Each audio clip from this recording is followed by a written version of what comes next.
Hi, இன்றைய விறகடுப்பு சமையல் என்னன்னு பார்த்தீங்கன்னா, காலையிலேயே ரசம் வச்சேன். வேறு பாத்திரத்தில் வச்சு இதில் மாற்றி வச்சுருக்கேன். அது என்னால் வீடியோ போட முடியல, டைம் இல்லை. அடுத்து என்னன்னு பார்த்தீங்கன்னா, சோறு அடுப்பில் இப்போ தான் வச்சுருக்கேன், இன்னும் கொதிக்கவே இல்லை. அடுத்தது என்ன சமையல் இன்னைக்கு பார்ப்போம். பாருங்கள், வாழைக்காய், முருங்கைக்காய், ஒரு வெங்காயம் எடுத்திருக்கேன், பெரிய வெங்காயம். இனி நான் சின்ன வெங்காயமும் இது கூட சேர்த்துக்கிறேன். 2 தக்காளி, 2 பச்சை மிளகாய் எடுத்திருக்கேன். இது வந்து நல்ல நெத்தலி கருவாடு இருக்குது பாருங்கள், வைக்கிறதுக்கு. இந்த நெத்தலி கருவாடு வந்து சூடு தண்ணியில் போட்டு வச்சுருக்கேன். எதுக்குன்னா பார்த்தீங்களா, சூடு தண்ணியில் போட்டால் இந்த மாதிரி அழுக்கெல்லாம் கலந்து சூப்பர் நீட்டாக வந்துடும். அதுக்கப்புறமா நம்ம சமைச்சிக்கலாம். நெத்தலி கருவாடு கழுவுன தண்ணி எவ்வளோ அழுக்காக இருக்குன்னு பார்த்தீங்களா, அதனால தான் சூடு தண்ணியில் கழுவி எடுக்கணும். இதை இன்னும் 2 தண்ணிக்கு அலசி எடுத்துடணும். பாருங்க, நெத்தலி கருவாடு அலசி முடிக்கிறதுக்குள்ள சோறு கொதிக்க ஆரம்பிச்சிருச்சு. பாருங்க, சின்ன வெங்காயம் கூட இது கூட நான் சேர்த்துக்கிறேன். பாருங்க, சோறு ரெடி ஆயிருச்சு. நெத்தலி மீன் கூட்டுக்கு எல்லாம் ரெடி பண்ணி வச்சுருக்கேன்.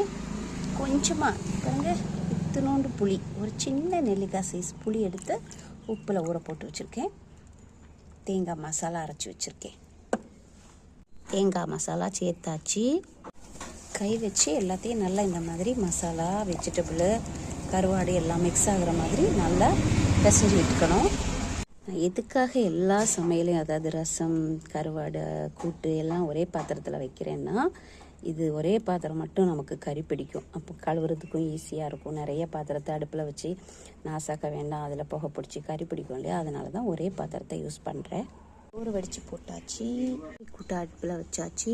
என்னோட கார்டன் பார்த்தீங்களா, சூப்பராக 7 days பூ பூத்துருக்கு. அப்புறமா இங்கே ஒரு 7 days பூ பூத்துருக்கு, இங்கே ஒரு 7 days பூத்துருக்கு. காஷ்மீர் ரோஸ் வாங்கினேன், காஷ்மீர் ரோஸ் பூ பூத்துருக்கு. ஸ்ட்ராபெரி வாங்கி வச்சுருக்கேன், இன்னும் நான் தொட்டி மாற்றலை. டைம் கிடைக்கும்போது அதையும் மாற்றி வச்சுருவேன். காய போட்ட துணி எடுக்கிறதுக்கு டைம் இல்லை, இப்போ தான் எடுக்க போகிறேன். ஹாய், காலையில் வீட்டு வேலை முடிஞ்சுது. இது ஒரு இம்யூனிட்டி டீ. இந்த டீ தான் இப்போ சாப்பிட போகிறேன். ரொம்ப டயர்டாக இருக்குது. இது சாப்பிட்டா ரொம்ப ஹெல்த்தியாக இருக்கும். இந்த டீ தான் இப்போ சாப்பிட போகிறேன். சூப்பரான ஒரு இம்யூனிட்டி டீ. இந்த வீடியோ பிடிச்சிருந்தா லைக் பண்ணுங்கள், ஷேர் பண்ணுங்கள், கமெண்ட் பண்ணுங்கள், மறக்காமல் சப்ஸ்கிரைப் பண்ணுங்கள். பாய்.